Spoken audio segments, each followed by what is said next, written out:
साथियों, मैं हूँ संतोष यथार्थ। सुबह बैठा हूँ नेपियर कॉलोनी पार्क में। एक व्यायाम शरीर का होता है, एक होता है मन का। मन का व्यायाम कैसे ही होगा जब विचार दिमाग में भरे रहेंगे। तो कुछ एक ऐसा टॉपिक दिमाग में आया आज, और हमारे साथ हैं अलंकार रस्तोगी। टॉपिक ये आया दिमाग में कि कुछ लोग, जैसे मैं जाता हूँ पिछले मतलब 20-30-40 साल से, जब से पार्टी में जाता हूँ, तो मुझे अपने को अकेला पिछड़ापन महसूस करता हूँ एक मुद्दे पर, कि मैं दारू में साथ नहीं दे पाता। तो आज इनवाइट किया है स्टूडियो में अलंकार रस्तोगी जी को। जी क्या कहते हैं, स्टूडियो में आपका स्वागत है। आप जानते हैं कि मेरा स्टूडियो क्या होता है, जहाँ बैठ जाता है उधर ही स्टूडियो। अनलिमिटेड स्टूडियो खोल रखे हैं, ये ओपन स्टूडियो खोल रखा है। मैं एक्चुअली में हमारे साथ एक मैं समस्या महसूस कर रहा हूँ, तो मैं सोच रहा था कि समस्या हमारी है या समाज की है या आपकी है। मैं ये देख रहा हूँ जो दारू, विस्की, वाइन जो सब एक दूसरे के पर्यायवाची हैं। मैं जाता हूँ तो पिछले 20-25 साल से लगातार लोग मुझे प्रयास कर रहे हैं, क्योंकि मैं एक भी बूंद दारू कभी नहीं पी। तो लोग मुझे जो है प्रेशराइज करते हैं कि पियो पियो, इसके बिना ज़िंदगी बेकार है। तो इस पर क्या विचार है कि लोग जो है प्रेशराइज क्यों करते हैं? देखिए, दारू कहने को तो दारू होती है, हाँ। लेकिन इसके कई आयाम होते हैं, इसके कई उद्देश्य होते हैं। हाँ। हरिवंश राय बच्चन जी ने तो पूरी मधुशाला लिख दी है। हाँ। महाकाव्य लिख डाला है इसके ऊपर। हाँ। और ये फिलॉसफी भी है। इट्स नॉट जस्ट लिख कर कि आप पीते हो नशा आ जाता है। इसके पीछे बहुत सारी दर्शन भी छुपा हुआ है। अच्छा। तो हम लोग सिर्फ एक पक्ष को देखते हैं कि आप महफिल में बैठते हो और दारू पी लेते हो, साथ दे देते हो, लेकिन इसके पीछे बहुत सारी चीज़ें हैं। पहली बात ये, जब आप जाते हो, और जैसे आपने प्रश्न पूछा कि लोग प्रेशराइज क्यों करते हैं। हाँ। तो प्रेशराइज करने के पीछे कि उनको जो लगता होगा कि इसको पीने से जो लाभ उनको मिल रहा है, भाई हम लोग शराबी को लगता है कि ये तो गलत काम कर रहा है, इससे अपनी किडनी खराब कर रहा है, लीवर खराब कर रहा है, लेकिन उसको लगता है कि वो परम आनंद की अनुभूति कर रहा है। जैसे ये चाहता है कि जैसे आनंद की अनुभूति हम कर रहे हैं, वैसे ये भी करें आनंद की अनुभूति। हो सकता है इनको उस आनंद की अनुभूति करने में भी मतलब ना कर पाए हों। और दूसरा बात ये रहता है, जैसे कि अगर खुद आनंद की अनुभूति करता है तो वो खर्चीला होता है, जब दूसरा भी करेगा तो कभी आप उसको करवाएंगे, कभी वो आप करवाएगा, तो स्पॉन्सरशिप मिलती रहती है। तो आपका मतलब है, आपका ये मतलब है शराब समाज के लिए निगेटिव चीज़ नहीं है, सिर्फ पॉजिटिव चीज़ है? नहीं, सिर्फ नहीं, मैंने बताया। हाँ। तो उनको महसूस होता है जो पीते हैं। हाँ। जो पीते हैं उनको महसूस होता है। हाँ। तो बाकी तो भाई, जैसे इसका मतलब जैसे बड़े बड़े लोग हैं, जैसे महात्मा गांधी का नाम लेते हैं या और भी बड़े नेता रहे होंगे, तो उनको मतलब वो गलत थे, उनको इस आनंद की अनुभूति नहीं हुई? नहीं, मैंने ये नहीं कहा कि मैं कह रहा हूँ गलत है। हाँ। जो पीते हैं, हाँ। जो पी रहे हैं, जो हाँ। पियक्कड़ हैं, जो दारूबाज हैं, हाँ। उनको ऐसा महसूस होता है। हाँ। इसका थोड़ी नहीं कि वो सही चीज़ कह रहे हैं। हाँ। किसी को कोई महसूस हो रहा है, किसी आतंकवादी को गोली मारना अच्छा लगता है, चोर को चोरी करना अच्छा लगता है, डकैत को डकैती करना अच्छा लगता है, थोड़ी वो जस्टिफाई हो गया। हाँ। तो उस व्यक्ति को अच्छा लगता है। उस वक्त मतलब तो ये बताइए वो बेचारा क्या करे? कुल मिलाकर मैं ये आपसे पूछा था, वो बेचारा क्या करे? एक्चुअली में होता ये है कि आप जाओ पार्टी में, अगर परसेंट नापो तो 5% अनफॉर्चुनेट लोग ऐसे मिलेंगे, हार्डली 2% या 5% जो नहीं पीते होंगे। वो अपने को पिछड़ा महसूस करता है, तो वो क्या करे, वो कैसे बचे? तो देखिए, सबसे पहली बात है कि अगर आप जानते हैं कि आप अल्पसंख्यक हैं इस मामलों में, अल्पसंख्यक है, राइट? आप इस मामले में अल्पसंख्यक हैं और आप बहुसंख्यकों की जमात में जाने वाले, तो पहली बात है कि अगर आप अपने आप को वहाँ पर समायोजित नहीं कर पा रहे तो आप मत जाइए ना। आप मत जाइए अगर आपको लगता है कि हम वहाँ पर हमारे साथ में इन्फीरियरिटी कॉम्प्लेक्स हो जाएगा कि हमको लोग दोयम दर्जे समझने लगेंगे, हम अल्पसंख्यक का दर्जा पा लेंगे और हमको ऐसा महसूस करवाया जाएगा कि तुम you are good for nothing.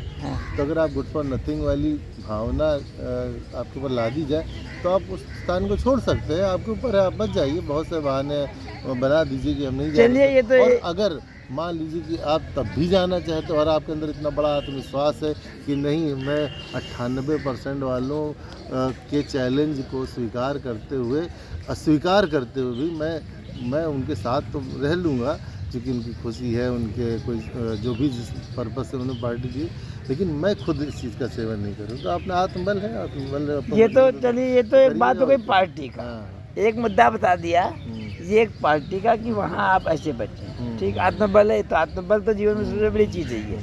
लेकिन जैसे एक वर्किंग प्लेस, ठीक है, दो चीज़ें हो गई, वहाँ से तो आप बच गए। लेकिन जो वर्किंग प्लेस होता है, अब वहाँ भी अगर लोग आपके पीछे लगने लगे कि रोज, तो वहाँ से आप कैसे बचेंगे? समस्या तो वहाँ भी आ सकती है कि वो दरवल तो दरवल है, वो तो हर जगह पाए जाएंगे। ये बताइए ना। बिल्कुल हर जगह पाए जा सकते हैं, लेकिन मुझे नहीं लगता कि देखिए, ये दारू पीना और किसी व्यक्ति को दारू पिलाने के लिए विवश कर देना, और किसी वर्किंग प्लेस में कोई ऐसी महिला है जिसके लिए आप कोई आपत्तिजनक टिप्पणी करते हो या इस तरीके से मानसिकता रखते हो, दोनों एक ही चीज़ है। तो जिस तरीके से एक महिला किसी भी कार्यस्थल पर अपने अस्तित्व को बचाते हुए, अपने गरिमा को बचाते हुए रह सकती है और काम कर सकती है और डिग्निफाइड तरीके से रहती है, इसके बावजूद भी कि उसको लगता है कि नहीं, वो किसी की गलत निगाह मेरे ऊपर है, लेकिन तब भी वो अपने दृढ़ इच्छा शक्ति के बदौलत जिस तरीके से अपने आप को बचाती है, अपने आप की डिग्निटी को मेंटेन रखती है और एक संघर्ष करती है, उसने मतलब एक ऑरा बना लीजिए कि नहीं, आप चाहे जैसे भी हो, मैं कर सकता हूँ। भाई देखिए, हमारे यहाँ अगर आप राजनीति में देखिए तो कितने प्रहार होते हैं एक व्यक्ति के ऊपर, लेकिन वो अपने अंदर अपने ऊपर इसी का आवरण बना लेता है कि वो प्रहारों को हटाता रहता है। मतलब आपको पीने और बनाम ना, यद्यपि आप संख्यक हैं, लेकिन पीने बनाम ना पीने, उसके लिए संघर्ष करना पड़ेगा। नहीं भाई, वही दो चीज़ें होती हैं, या तो आप अपने आप को बचा लीजिए, नहीं तो उसमें समाहित हो लीजिए, तो आप बचाना ही पड़ेगा आपको। तो सबसे बड़ी कठिन तो है, लेकिन असंभव नहीं है। अच्छा, अगर आपने अपने आप और इसी कारण था कि जैसे कुछ महान लोग इस संसार में हुए हैं, तो उस समय भी जैसे अंग्रेज़ों का ज़माना था, तो कुछ लोगों ने भाई राय बहादुरी की उपाधि ले ली, सर की उपाधि ले ली और उनके तलवे चाटने लगे अंग्रेज़ों के। लेकिन उस समय भी लोगों ने भगत सिंह, राजगुरु, सुखदेव, ये सब लोग जो थे, इन सब के ज़माने में हिंदुओं को जजिया कर देना पड़ता था। तो कुछ लोगों ने मुस्लिम धर्म अपना लिया, कुछ लोगों ने कहा नहीं, मुझे हिंदू बने रहे। वो अर्जुन देव या ये मिल्खा सिंह का पूरा परिवार कहा, लेकिन आपको इसलिए कष्ट होगा, लेकिन असंभव नहीं है। आप अपने आप को बचा सकते हैं, आप कर सकते हैं। अच्छा, जैसे हम अब मैच्योर आदमी हैं, हम तो बचा सकते हैं, लेकिन अगर हम अपने बच्चों में जाए, ठीक है, बच्चे तो ये कंडीशन तो बच्चों के साथ भी हो जाती है, तो नई पीढ़ी में वो कैसे बचेंगे? उनके साथ भी तो ऐसे ही हो सकता है। 10 तो हाई स्कूल और इंटर के, देखिए 10 तो हाई स्कूल एक ऐसी पड़ाव होता है ना शिक्षा जगत में, जब आप स्टूडेंट लाइफ में होते हैं, तब उसमें आप एक फैंटेसी में जी रहे होते हैं। वो फैंटेसी होती है कि पान मसाला खाना बहुत अच्छी बात है, सिगरेट पीना बहुत अच्छी बात है, हीरोगिरी का पर्याय है। आप जब दारू पी लेते हैं तो इसका मतलब आप बिल्कुल रॉबिन हुड बनते हैं, और अगर आप बियर पी लेते हैं तो क्या कहना आपका, तो आपके और आपके अंदर एक छद्म हीरो पने की भावना दिखाई देती है कि ये हीरो बनने का शॉर्टकट है। अच्छा, तो जब एक उस तबके के स्टूडेंट आपको दिखाते हैं छल्ले उड़ा रहे हैं और मुंह में मसाला दवा पी रहे हैं, या बियर की दुकान पे गए, कैन खोला और गटक रहे हैं और दिखा रहे हैं यार देखो मैं तो बड़ा हीरो हूँ, और इससे लोग इम्प्रेस हो जाएंगे। तो ये बहुत बड़ा उस समय चैलेंज होता है दूसरे स्टूडेंट के लिए कि आप किस तरीके से इस चैलेंज से अपने आप को बचाएं। अच्छा, पहले तो खाली लड़के होते थे, लेकिन अब वो नहीं है। अब वो कहानी नहीं कि इस पे जो है एकाधिकार पुरुषों का नहीं रहा। अब इसमें जो जनरेशन वो जा रहा है, जैसे मैं जवाहर उनके पीछे एजिस वगैरह के कॉल सेंटर वगैरह देता हूँ, तो मैंने एक दिन देखा कि वो एक लड़की जो है यूँ सिगरेट में लिए थी, साथ में उसका बॉयफ्रेंड कराया था। तो मुझे नहीं मालूम कौन सी आर्ट थी वो जो सिगरेट का धुआं छोड़ रही थी, तो ये सर्किल बन के उसके जो भी मुझे नहीं मालूम, इतनी बड़ी आर्ट मुझे नहीं मालूम है। तो वो उसके तो वो तो ये दारू पीता है, ये भी आ जाता है, ये सब कल्चर जो समाज में जा रही है, समाज को दूषित कर रही है बुरी तरीके से, इससे बचने का क्या उपाय किया जैसे जाए? अभी आपने कहा कि लड़कियां भी सिगरेट पीती है, हाँ। तो वो एक बहुत अच्छा ऐड आया था तो बजाज में हाँ। कि उन्होंने कहा था कि why should boys have all the fun. Why तो should- why why should- should boys have all the fun. Hindi में बता दीजिए कि जरा। सारी मौज मस्ती जो है केवल लड़के ही क्यों करें, तो अच्छा। लड़कियां क्यों ना करें? तो सारी मौज मस्ती ठेका लड़कों ने थोड़ी ना लिया, अच्छा। तो लड़कियां भी करेंगी। अब समस्या अच्छा, यहाँ आती है मौलिक कि अधिकार है गाली कि मतलब मौलिक कि- तो लड़कों का नहीं है और होना भी नहीं चाहिए। हाँ। अगर बुरी चीज़ है तो जितनी बुरी चीज़ लड़कों के लिए है, लड़कियों के लिए, उतनी बुरी चीज़ लड़कों के लिए भी है। ठीक। इसको किसी कैटेगरी में नहीं बांटना चाहिए। अगर बुरी चीज़ तो लड़के कर सकते हैं तो उनको क्षम्य है और माफ़ किया जा सकता है, ऐसा नहीं है। अगर लड़कियों के लिए बुरा है तो लड़कों के लिए भी उतना ही बुरा है। अच्छा। और ये कहना कि ये लड़कियाँ पी रही थी, अरे लड़के पी रहे थे गलत काम से है, इसका मतलब तो लड़के लिए भी गलत काम है। तो ऐसा नहीं है। अगर अब ये जैसे आत्मनियंत्रण लड़कों को करना है, वैसे लड़कियों को भी करना है। अगर लड़के कर रहे हैं लड़की कर रही है तो मुझे तो नहीं लगता कि कोई गलत बात है। छोटे ये दोनों बच्चे के लिए हैं, गलत उस है। पीढ़ी को कैसे बताया जाए? तो उनको यही कि काउंसलिंग करते रहिए, टच में रहिए बच्चों के, कि वो किस लोगों के साथ में उनका उठना बैठना है। ज़्यादातर इस उम्र में संगत का बहुत बड़ा असर पड़ता है। आप देखिए कि अगर भाई जाहिर सी बात है, अगर माँ बाप आप हैं तो आपको पता चले कि मेरा बेटा किस बच्चे के साथ उठता बैठता, किसकी कॉल आ रही है, किसके साथ वो दोस्ती कर रहा है। अगर आपको लगता है कि ये ऐसा व्यक्ति है जो आवारागर्दी कर रहा है या सिगरेट और ये सब चीज़ों में लिप्त है, तो आप उसको स्ट्रिक्टली मना करिए ना, क्योंकि अल्टीमेटली आपके पास फाइनेंशियल पावर आपके पास है, उसके लिए खर्चे वो स्पॉन्सर आप ही करते हैं ना। आप कह दीजिए। तो कुछ माँ बाप होते हैं कि जो मांगा 100 रुपए का नोट दे दिया, और किसमें खर्चा किया ये नहीं मांगा। जैसे मेरा बच्चा पहले लामार्स कॉलेज में पढ़ता था, हाँ। मैंने बाद निकलना पड़ा तो बता रहा था कि वहाँ जो बच्चे जेब खर्चा लाते थे 500 रुपये से 1000 रुपये लाते थे। तो इसका भी तो अब इसके लिए तो माँ बाप दोषी है ना भाई। आप जब आपको वर्ल्ड बैंक से आपको बिना किसी इंटरेस्ट और बिना किसी कारण के लोन मिल रहा है, तो आप लोन लेते रहिए, खर्चा करते रहिए। आपको कामधेनु गाय की तरह बच्चे इस्तेमाल करेंगे तो धोते रहेंगे। आप पूछिए तो ना कि आप क्यों 500 रुपये दे रहे। किसी स्टूडेंट, किसी बच्चे को 500 रुपये क्या दो? आप उसके लंच में टिफ़िन रखिए, आप टिफ़िन में उसके अच्छे से अच्छा पौष्टिक लंच रखिए, उसको अच्छी से अच्छी फ्रूट्स दिलाइए। कहिए हम घुमाना हो तो हम घुमा रहे हैं, तुम्हें कपड़े दिलाना तो हम दिला रहे हैं। अब बचा क्या भैया? आपको कोल्ड ड्रिंक पीना चलिए, एक दिन हम पिला लाते हैं।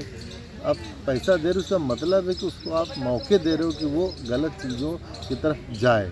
तो you are the only person who is responsible. साथियों, ये आज जो है एक महत्वपूर्ण चर्चा हो रही थी शराब के संबंध में, जो समाज में जो है अमृत माना जाता है।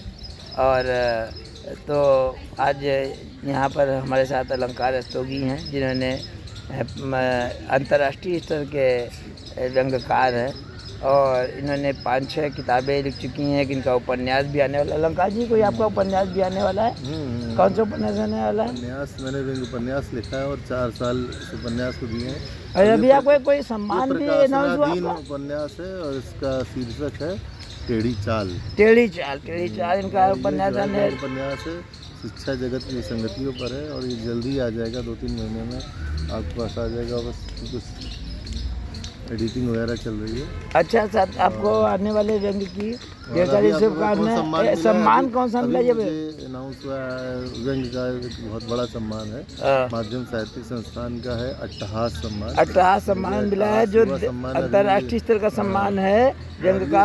जो व्यंग्य जगत के सारे पुरोधाओं को मिल चुका है। इसमें माननीय अशोक चक्रधर जी हैं, सुनील जोगी हैं, सुरेंद्र शर्मा है और गोपाल चतुर्वेदी जी हैं, ज्ञान चतुर्वेदी जी हैं, सबको मिल चुका है। तो अगर उसी फहरिस्त में मेरा भी नाम आ रहा है तो खुशी की बात है। अलंकार जी, इस चैनल को आप क्या कहेंगे? जो चैनल चल रहा है, कोई स्टूडियो नहीं है, कुछ नहीं है, इसके लिए देखिए यही चैनल ही हो जाए। ये चैनल जब मैं देखता हूँ तो मुझे गुरुदेव रविन्द्रनाथ टैगोर का शांति निकेतन याद आ जाता है। अच्छा। जो उन्होंने जिस तरीके से मुक्त शिक्षा व्यवस्था कर दी थी कि आप खुले में पढ़िए और प्राकृतिक वातावरण में आनंद लीजिए।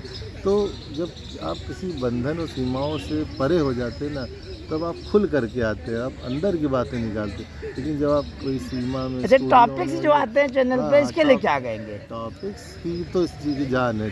टॉपिक्स तो सॉफ्टवेयर है। टॉपिक्स तो आत्मा है इस यूट्यूब चैनल की आपके। आपको क्योंकि जैसे ये- कुछ टॉपिक ऐसे बताइए जो आपको जिन्होंने प्रेरित किया हो इस चैनल में, जो आपने आपको और अंदर से जैसे जो सबसे बड़ा आजकल का जो मुद्दा है कि जो आजकल के बच्चे IIT वगैरह की तैयारी करते हैं कोटा में और वो सुसाइड करते हैं, तो ये हमारे समाज के बहुत बड़ा कलंक है कि जो टैलेंटेड बच्चे समाज को, ये देश को और दुनिया को कुछ ना कुछ अपने टैलेंट से दे सकते थे, वो आत्महत्या करने पर मजबूर हो रहे हैं और हमारे देश को उनसे वंचित होना पड़ रहा है। तो जब आपने इनके कारण और निवारण पर बनाया है इस विषय पर, तो वो शमशान लगा घाट कि पर जाकर। वास्तव में आपने एक सच्चे एक इंसान होने का फ़र्ज निभाया और जो सही यूट्यूब चैनल का जो एक मोटो है, मकसद है, उसको पूरा किया। चलिए साथियों, अलंकार जी आपको बहुत बहुत धन्यवाद कि आप समय समय पर जो है मुझे समय देते हैं और बहुत अच्छा लगता है। और हमारा चैनल जो है ये कोशिश करता हूँ और भी ऐसी टॉपिक के लिए आपसे मिलता रहूँगा, आपसे समय देता रहूँगा, क्योंकि सामाजिक दायित्व है। साथियों, मिलता हूँ पर